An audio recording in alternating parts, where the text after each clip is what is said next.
Hello, my friends. Leo Babauta from Zen Habits here, and I'm going to start in this video a series of videos about what I'm calling the Zen of coaching, Zen coaching. So this is about coaching and getting coaching support, but a different approach to coaching, which is bringing Zen and coaching together. And so in this one, I'm going to talk about what that is. I'm also going to do a video on why I believe leaders need some kind of support, and we rarely actually get it, and what gets in the way there. And then I'm going to look at what gets in the way for people getting that kind of support and how we can work with that. So those are a couple of videos that will be coming. But today I'm going to talk about the Zen of coaching, merging Zen and coaching together. And so I'll get into that in a second. But before I do, I want to ask you to do me a favor. Comment below if you have a topic you'd like me to talk about. I will look at every single comment. If you have a question for me about habits or mindfulness or changing your life in any way, about slowing down, about finances and simplicity, minimalism, productivity, tools, whatever it is that you really want me to do a video about, some question or topic, please put that in the comments. The other thing is I actually would really like to engage with people more here. So please subscribe and share this channel with anyone who you think could benefit from more Zen habits in their lives. So my intention here is to grow an audience in YouTube. I've done it with email and my blog and Twitter, but here I'd like to grow an audience in a different way where I speak to you through video and have fun with it. Okay, so with that out of the way, I'd like to ask you what you think coaching is. And so that's one thing to check in. What is coaching all about? It means a lot of different things. And so check in with yourself. But the definition that I'm going to use is pretty simple. It's when someone as a coach is supporting someone else to create the life that they want. And what they generally do as a coach is, at the most basic level, is look at what do you want? What do you want your life to be? What do you want to create in the world? How do you want to serve the world? What do you want? In every way that could be answered. And then what's getting in the way of that? So let's say I want to make, $1 million, and I want an incredible relationship with my partner, my romantic partner, and I want to, have incredible habits and be fit and healthy. So let's say these are the things that I wanted. Okay, great. So you get clear on what you want, and then you look at what's getting in the way of that. What's getting in the way of the $1 million? Probably a number of things. My patterns like procrastination or avoidance or perfectionism, my fears, my beliefs. These are some of the common things that will get in the way. So a coach helps you to get clear on what you want and helps you to get clear on what's getting in the way. Often what's getting in the way is something that you can't see without someone helping you to take a look at that. So this is actually the magic, the power of coaching. And then what you do together, you collaborate in a coaching session to look at how do we move that out of the way? How do we start to change some of the old patterns? How do we address the fears? How do we actually see the beliefs and start to shift them? This is really powerful work. So we would call that coaching at the most fundamental level. There's lots of ways to do that. There's lots of different methods and approaches. We're not going to get into that in this call or in this video. What I am going to do is talk about Zen and how that can be merged with coaching, because they're two different approaches to life, really. They're different modalities, completely different realms, and they're not often talked about in the same place. And yet I, in my own life, merge them in the work that I do and the work that I do with others to support them as a coach. So I do one-on-one coaching with people. I do group coaching. I do large programs like my Fearless Living Academy membership. And I've been doing this for years. And so I started coaching, I don't know how many years ago, let's say 7 years ago. I started coaching and working with my own coaches. and learning and deepening into that. But at the same time, I had been studying as a Zen student with my teacher. And so I was doing these two different tracks. I have a Zen teacher and some Zen study. I have my coach and the work I do, the deep work that I do with that coach. So I have these two like parallel tracks. And at some point I decided I wanted to bring them together. It's not that they were natural opposites or they canceled each other out in any way. No, they actually worked really well together in my work for myself, my own inner work. But as I started to merge them together for myself, I started to find ways to merge them together for others in the work that I do with them. So what I'm going to talk about before I talk about how to merge them is what is Zen? And that turns out to be actually a really tough question to answer. There isn't a simple answer to that. But I'm going to try and make it as simple as possible. So if you were someone who is deeply steeped in Zen traditions and Zen learning and Zen study, you might find a way to get offended by my answer. And for those people, I actually trust that you can practice with whatever comes up for you. But for people who aren't that familiar with Zen, you might have heard the word, you might have an image of a Zen monk, you might equate it with peace or mindfulness or meditation. You might not exactly know what it means. And how would you apply it to coaching? And how would you merge the two together? So I'm going to lay out some simple ideas from my limited understanding of Zen. I've been studying for well over a decade, let's say a dozen years now. So I have some understanding, but it's limited. So the first thing is that Zen is sitting meditation. It is sitting on a cushion and just sitting there doing nothing else but sitting. And that is a deceptive statement when I say nothing else but sitting.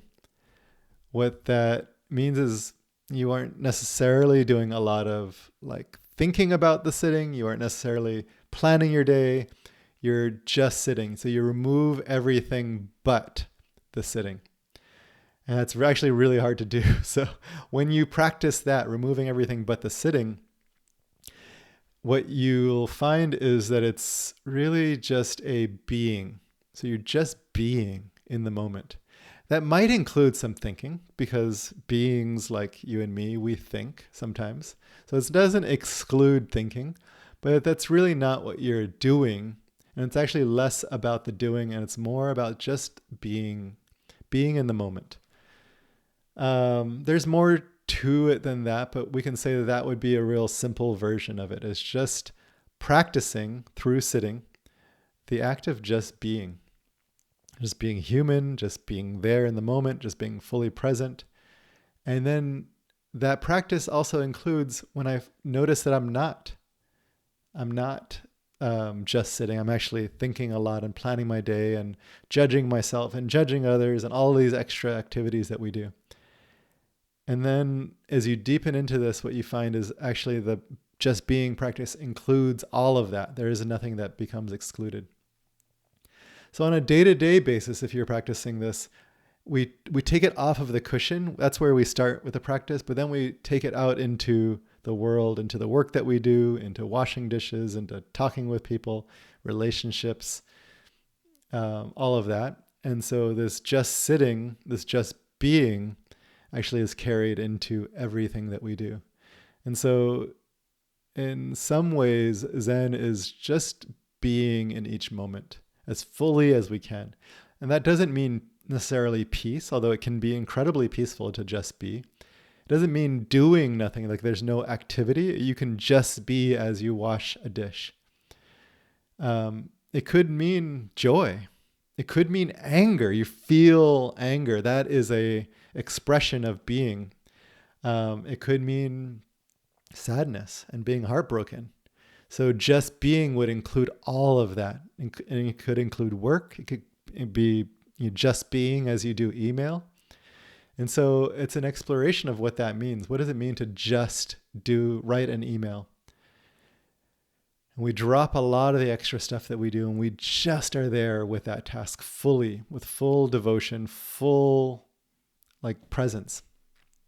So in some ways, that's what Zen is. There's more to it though, because what in the deepest level, Zen is really about dropping our idea of who we are, our ego, and realizing that that's all just a mental construct, an idea. And that what we really are, if we drop all of those mental constructs, is we are actually just intertwined with everything else in the universe. There is actually no separation between me and you, or me and the air around me. That's all just a mental construct that there's some kind of separation. And without separation, it's just interdependence. Something that Thich Nhat Hanh, the great Zen master who passed away a year or two ago, called interbeing. We don't just be on our own, standing as an island, but actually we interbe with everything around us, every other thing in the universe. And so that's a deep topic. We're not going to get too much into that. But what I've laid out for you in terms of what is Zen is two things. One is being, just being, and the other is interbeing, interdependence, dropping the separate sense of self. Now, we're not going to talk too much about that part. We're going to talk about the being. But there's actually a third thing that I want to introduce in the question of what is Zen. And that is that Zen is at its heart also a commitment to compassion for all beings, to helping to alleviate the suffering of all beings. And because if we look at the second thing that Zen is, which is interbeing, we're actually having compassion not just for ourselves, but for all others, because we are actually not separate. So Zen is a commitment to actually trying to, save all beings from their suffering, or being compassionate with all beings. And we can do that in many ways, from just trying to feel compassion for someone who's suffering, to actually going out and taking action.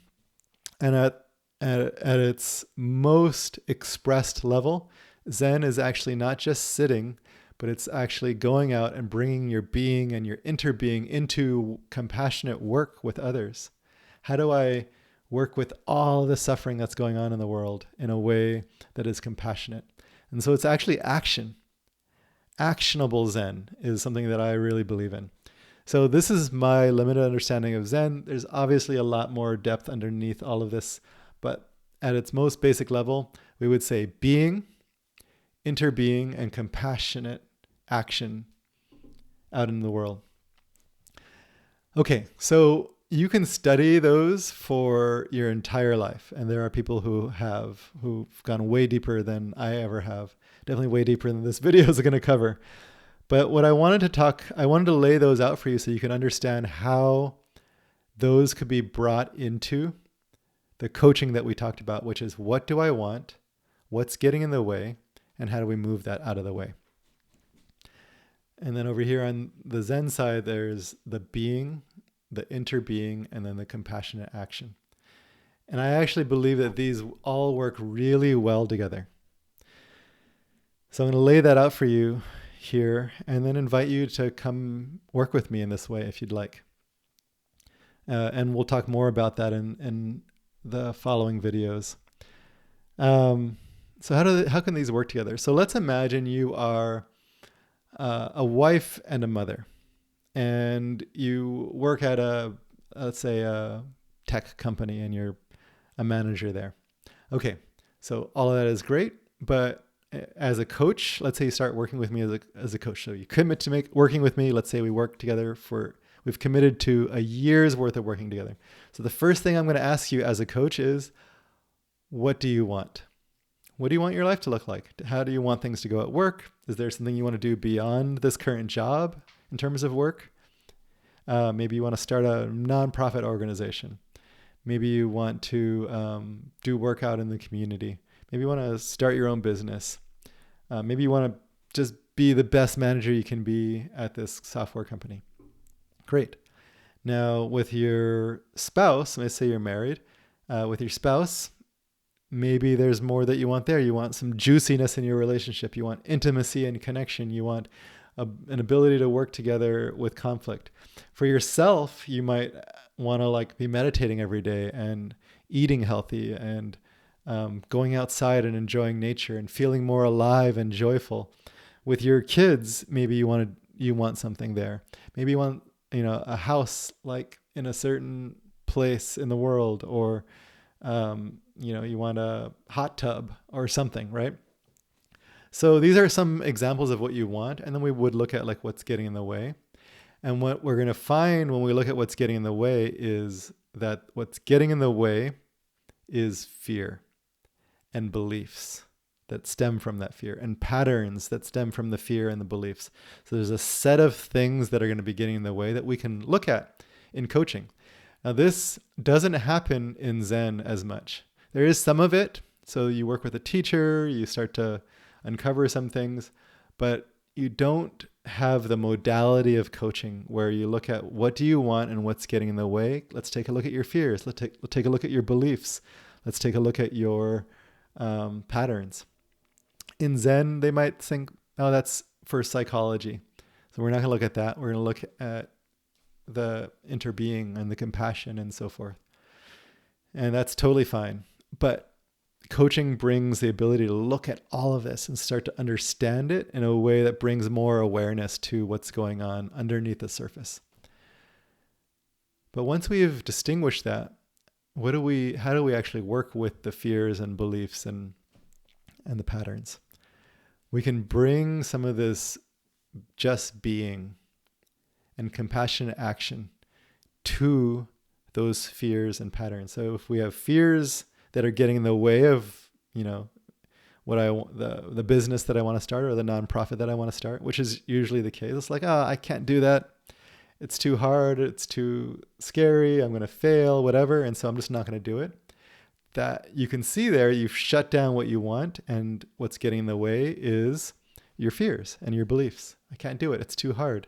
And those fears, I can't do it and it's too hard, come from your fear. So how do we work with that? Well, we can bring in the being. So if you have fears, what you can do is you can commit yourself to that compassionate action, which is, I'm going to start this nonprofit. That's the compassionate action you want to commit yourself to. And then you can see the fears and beliefs that come up, the patterns that start to get in the way. And the practice is to just be with that fear. Just let yourself sit there with it. You might breathe, you might calm yourself down, but in the end, you're just being in the fear, just being with it. And if you can do that, it's actually really powerful, because the fear is no longer a problem or a limiter or a thing you need to get away from, but it's actually just another experience of life to be with. And in fact, if we really understand the roots of the fear, what we realize is that we are trapped in our ego. We are caught up in our separate self, the mental construct of that. And so we can actually start to drop that. Be with the fear, drop that sense of ego, and just start to move towards compassionate action. And this is a practice. It doesn't just come like that. We have to practice it. And what a coach can do that you might not get in the Zen world if you're practicing with this, a coach can actually help you to get clear on what you want, get clear on what's getting in the way, choose a practice, and then support you to keep practicing even when you want to quit, even when you think, I can't do this. So Zen teachers can do this as well, but coach does it in a different way. It's like supporting you to keep going with this. And as you do that, what happens is you create transformation in your life, an ability to show up where fear would have you not show up, an ability to breathe and just be with a sense of interbeing and interconnection, with a sense of wonder and joy, with a sense of compassion and peace. So that's how Zen can be brought into the coaching realm, and how coaching actually helps with our Zen practice. They go hand in hand. They work in a way that neither one does as well without them, in my experience. So this is what I bring to the coaching that I do. If you want to work with me as a coach, check out my coaching page, coaching.zenhabits.net. I'll put the link in the description below. And come and talk. Look at the page, schedule a call, fill out the application, schedule a call, and let's talk. I'm happy to talk. It is quite a commitment to work with me in terms of time. I ask for a year, and in terms of finances. It's a solid financial commitment. But come and talk. Don't let that stop you from getting in the way. The fear of financial commitment or time commitment or failing or whatever. Let yourself actually be in the process. And we'll talk more about what gets in the way in an upcoming video. Thanks for listening.